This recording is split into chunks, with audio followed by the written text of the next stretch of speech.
Bueno, ahora vamos a seguir con el tercer par craneal o motor ocular común.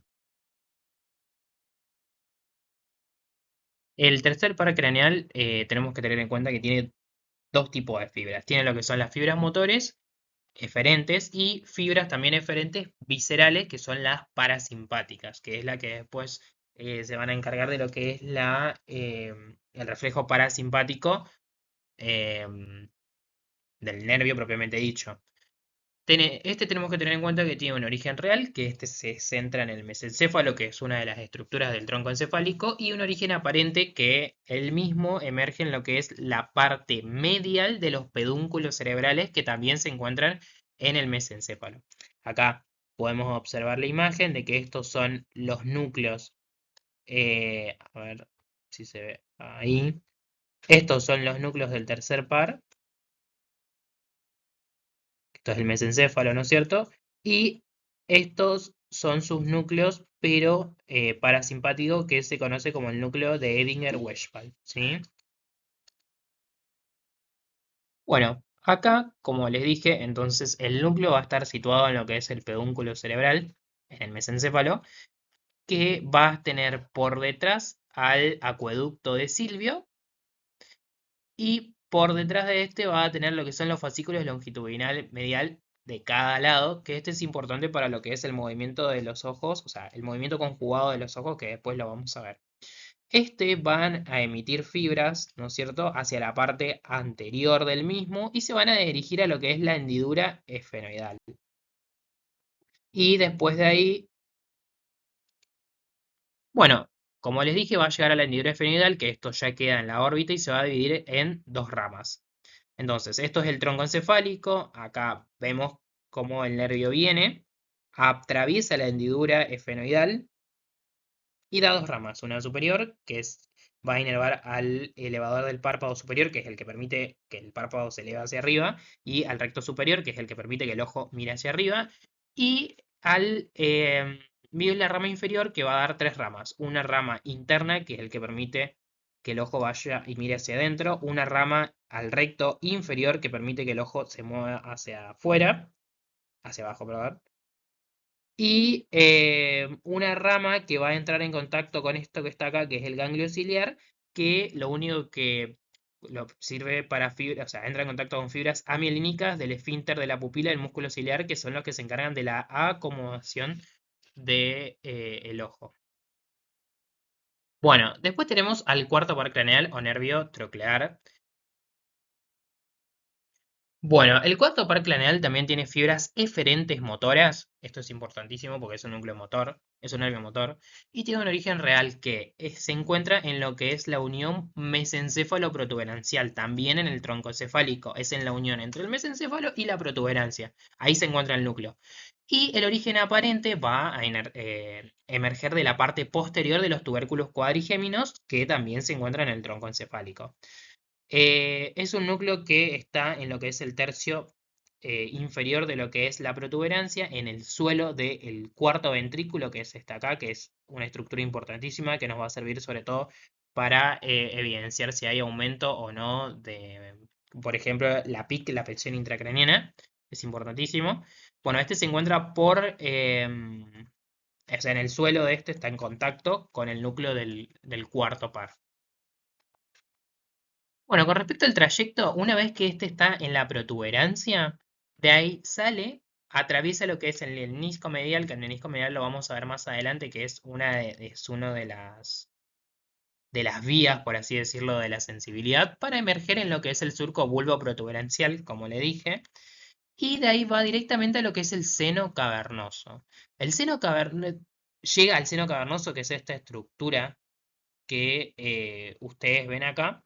Y si buscamos al nervio, que es este, el troclear, vamos a ver que se va a ubicar entre la arteria carótida interna y la rama de la arteria oftálmica. ¿Sí? Y aparte de eso va a estar en contacto con el quinto par craneal, que es el trigeminal, que acuérdense que el trigeminal se subdivide en oftálmico y en maxilar. O sea, este que está acá y este que está acá. Estas son ramas del trigeminal. Y después de esto va a salir de acá, va a atravesar la hendidura esfenoidal, que es la que vimos hoy en el tercer par, y va a introducirse en la órbita generando la inervación del recto externo del ojo. Bueno, después tenemos el sexto par craneal o el abducen. Bueno, el sexto par craneal también tiene fibras motoras, tiene un origen real en lo que es el tercio inferior de la protuberancia, por detrás del núcleo del séptimo par. Y si vemos, este es el núcleo del sexto, el abducen. Este es el núcleo del séptimo. Ahí, a ver, que no está generando. Ahí. Este es el núcleo del sexto. Y este es el núcleo del séptimo. Entonces, este está por detrás de lo que es el núcleo del séptimo par, en el suelo de nuevo del cuarto ventrículo. Y ese es su origen real. Y su origen aparente sale también del surco, de la parte transversal, o sea, lateral, del surco bulbo-protuberancial. Decíamos que el tercero nacía de la unión bulbo-protuberancial. El cuarto, perdón, nacía de la unión bulbo-protuberancial, pero de la parte media. Este sale de la parte lateral. Bueno, una vez que terminamos más o menos el recorrido, porque la verdad que lo expliqué muy a grandes rasgos, pero es básicamente el conocimiento que uno tiene que tener. Puse esta estructura que es importante que tenemos que conocer, que es el seno cavernoso. El seno cavernoso tiene por arriba a lo que es la adenohipófisis, ¿no es cierto? Y por encima de esto está la silla turca. El seno cavernoso van a pasar varias estructuras, entre ellas tenemos a lo que es rama oftálmica de lo que es perdón, porción cavernosa de lo que es la carótida interna, pues si bien la carótida interna tiene 4 porciones, que es esta, justamente la puse acá, que es la porción petrosa, la porción cavernosa, el sifón carotidio y la carótida interna, propiamente dicha ya intracerebralmente. Entonces tenemos la tercera porción de abajo hacia arriba, de arriba hacia abajo, si uno quiere decírselo, de la carótida interna, que es la porción cavernosa. Tenemos a el núcleo de el sexto par, que está acá. Tenemos el núcleo del cuarto par y el núcleo del tercer par. Y obviamente las dos ramas del núcleo del nervio trigeminal. Estoy diciendo núcleo y es nervio, perdón. Acá esto tenemos que tener, es importantísimo porque cuando se generan grandes patologías vamos a ver que va a estar afectado. Por ejemplo, si tenemos un aneurisma de la arteria carótida interna, vamos a ver que se va a afectar generalmente primero el sexto par, generalmente, porque es el que está más en contacto con la arteria carótida interna. Después tenemos el tercero y el cuarto, y vamos a ver justamente porque va a haber una alteración en la motilidad ocular. Bueno, ¿cómo es la evaluación semiológica del tercer, cuarto y sexto par? Justamente los agrupé así porque si bien te ven que comparten como la misma, casi el mismo trayecto y como la misma ubicación, sobre todo en el seno cavernoso. Bueno, la evaluación semiológica. ¿Qué es lo que tenemos que fijarnos primero? De todo lo que es la posición del párpado, cómo está el párpado del paciente. Después la respuesta pupilar a la luz, después los movimientos oculares y después por último los movimientos de acomodación del ojo. Bueno, comenzamos con el primero, que es la posición del párpado. Em, con respecto a lo que es la posición del párpado, acá lo que nosotros vamos a evaluar es si le decimos al paciente que mira hacia adelante y evaluamos la simetría de ambos. Si uno está un poco más abajo que el otro, si los dos están más abajo de lo normal, y para eso vamos a tener como estándar lo que es la pupila. Si nosotros observamos que el párpado se cae hacia la pupila por debajo de la pupila, es obviamente que acá ya hay una afectación del elevador del párpado, que si bien recuerdan, el elevador del párpado es el del tercer par, el que está inervado por el tercer par craneal. Bueno, con respecto a la segunda la segunda cosa que tenemos que evaluar es la respuesta pupilar a la luz. La vía refleja, o sea, lo que es el reflejo aferente, o sea, el que va a entrar, el reflejo fotomotor, es transportado por el segundo par craneal. O sea, el segundo par craneal es el que va a llevar la información lumínica. Y la que va a devolver con una respuesta, o sea, la vía eferente, es generado por el tercer par craneal. ¿Cómo se hace esto? Le decimos al paciente que mire hacia adelante, le colocamos la luz directamente en una pupila. Si nosotros observamos que esa pupila tiene un reflejo normal, ok, perfecto, decimos que tienen una respuesta directa de luz.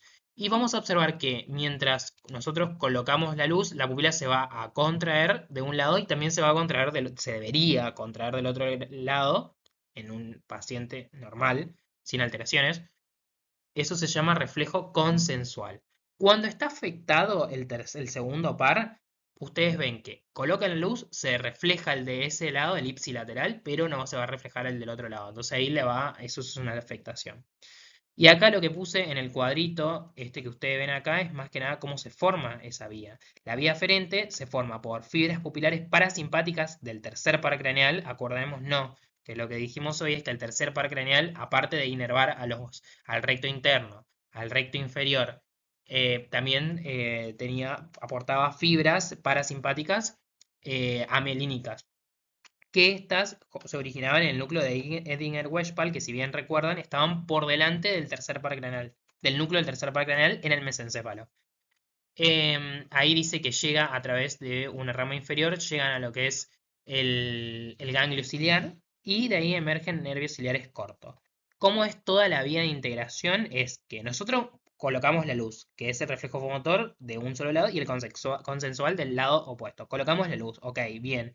Ahí el estímulo lumínico dice que va a propagarse por estas fibras del segundo par craneal, porque entra la luz, van al quiasma, se te cruzan al otro lado, siguen toda la vía del nervio óptico, cintillas ópticas, cuerpos geniculados laterales, y después llegan a lo que es el fascículo pretecto oculomotor, que es el que está en el mesencéfalo, ¿sí?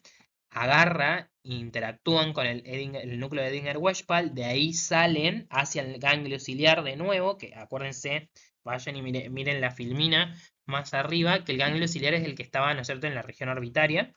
De ahí salen los nervios ciliares cortos y llegan al cuerpo ciliar del cristalino, que es el que se va a encargar de la acomodación y el esfínter pupilar, o sea, el que va a generar que se contraiga la pupila.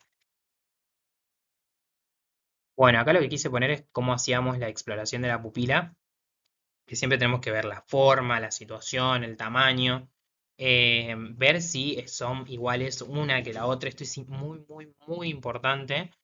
Si está midriática, si está miótica, anisocórica, cuando no son diferentes de un lado que el del otro.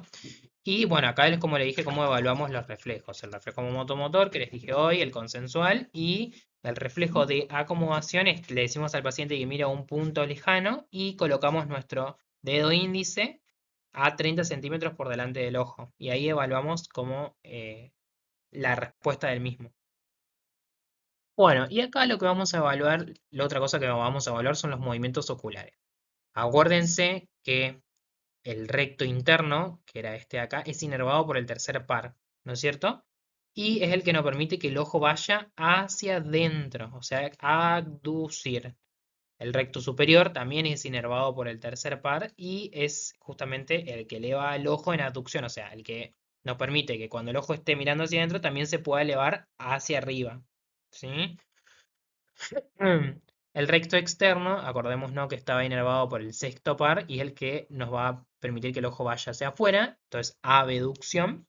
El recto inferior es el que va a descender el ojo cuando esté en abducción, o sea, cuando esté mirando hacia afuera y hacia abajo, esto se va a encargar el recto interno. Bueno, acá lo que quise poner en este esquema es más resumidamente lo que es la función de cada par craneal. El tercer par craneal eleva el párpado superior, o sea, hace que el párpado vaya hacia arriba. Después se encarga de la aducción del ojo, o sea, que mira hacia adentro. Después la abducción. En abducción, o sea, cuando está mirando hacia afuera, lo va a elevar y lo va a descender. Y en la aducción, o sea, cuando está mirando hacia adentro, también va a permitir que el ojo esté mirando hacia adentro y se eleve.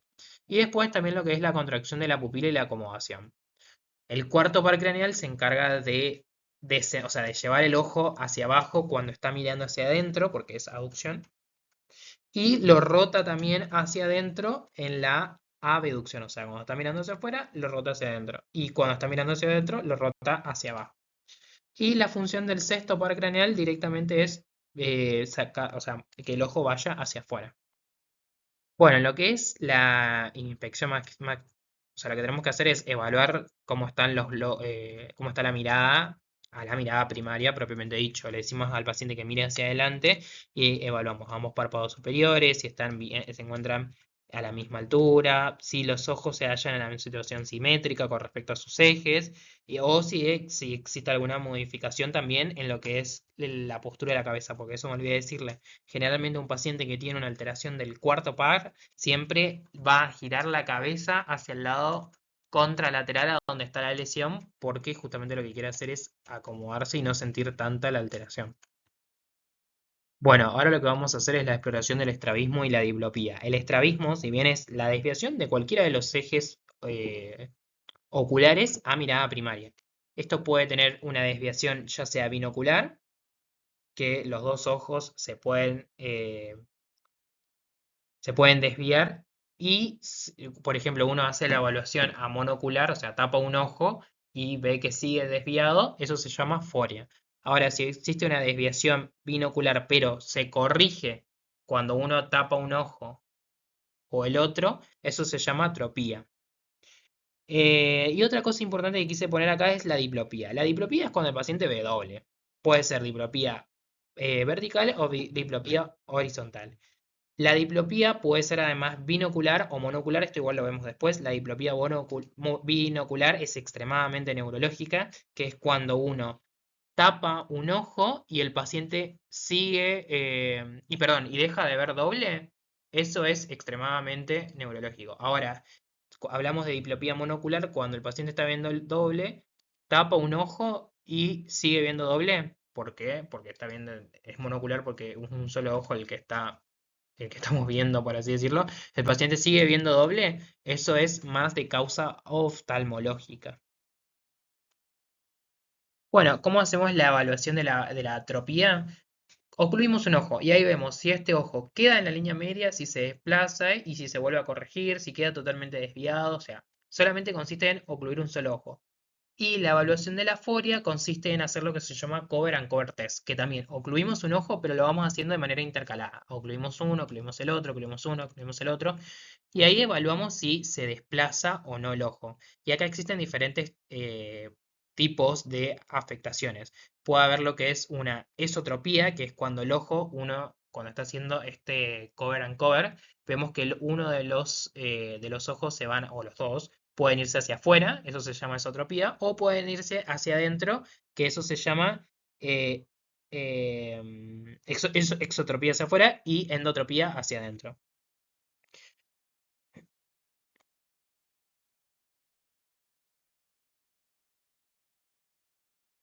Bueno, y ya para ir terminando en estas dos diapositivas, las últimas, estas dos, le dejé como un resumen básicamente de cada par craneal, dónde está el núcleo, o sea, el origen real, el origen aparente, y después la función que tiene cada uno de ellos.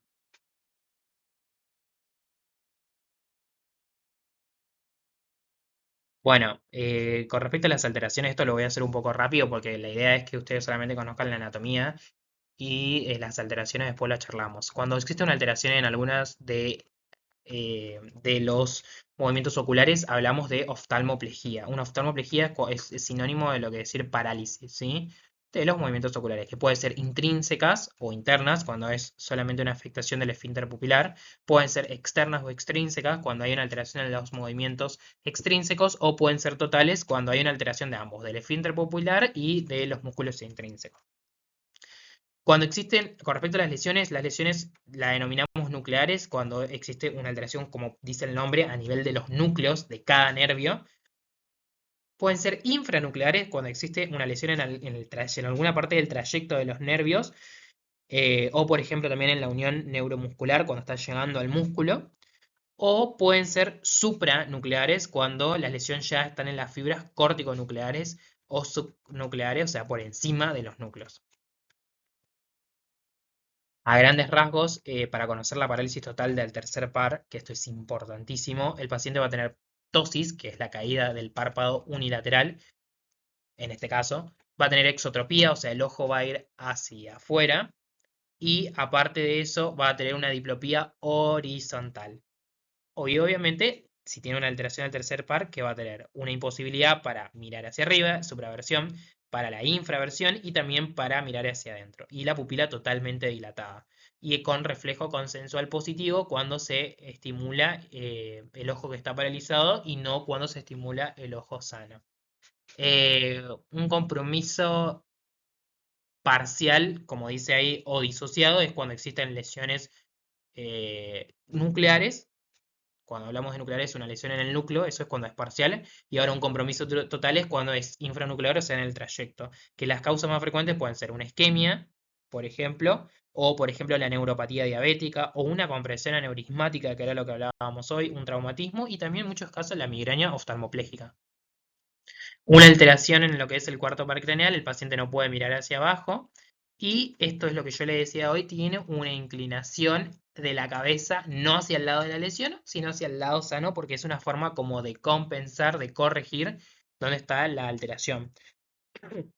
Tiene una hipertropía, que hipertropía es cuando el ojo se desvía hacia arriba, cuando hacemos el Cobran-Cover test, y no puede dirigir la mirada hacia abajo, y cuando lo intenta, se acentúa aún más la diplopía, se ve más B doble, mucho más, con más, sí, B doble. Generalmente se puede presentar, la causa más frecuente es traumática, congénita, pero también puede haber, que puede ser de causa isquémica. Bueno, y por último, la parálisis del sexto par craneal, como ven en la imagen, el paciente va a tener una esotropía o endotropía, que el ojo va hacia adentro y no puede ir hacia afuera, bueno, puede abducirse, va a tener una diplopía horizontal que mejora por decirlo así, mejora cuando uno le muestra el objeto y está lejos, y empeora cuando el objeto está más cerca, o sea, mejora con la convergencia, empeora con la divergencia. Y las causas más frecuentes son la isquemia, la compresión, ya sea por aneurisma, meningiomas, tumores, hipertensión endocriniana, y bueno, y también puede haber una parálisis aislada, como dice ahí, que puede ser por un glioma en la protuberancia o ya una patología desmielinizante como la esclerosis múltiple.